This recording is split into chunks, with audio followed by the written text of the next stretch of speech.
Каква хубава сутрин да си пие ракията, човек.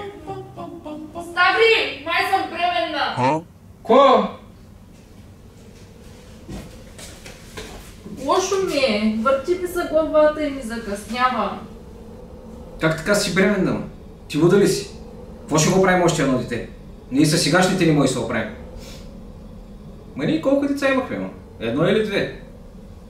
Две бе, простак такъв. Много, ма. И сега какво? Ще стават 3 ли? Очевидно. Ще трябва да си намериш по-добра работа, да спреш ракията и футболните залози също. Цял живот ще нося греховете на моториста с червената каска.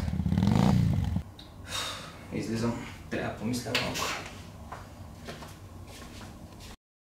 Оф!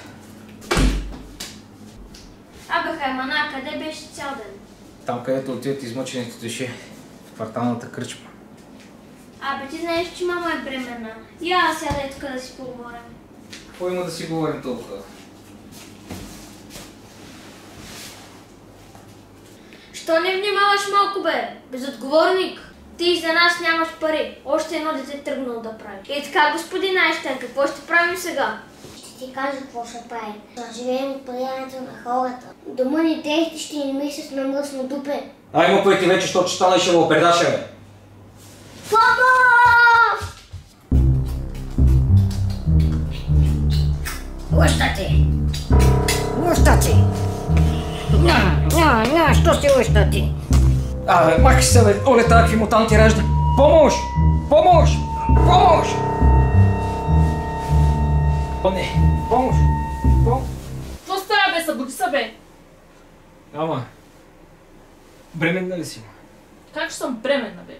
То за съм бременна ми трябва мъж, пък ти не се вписваш в този критерий.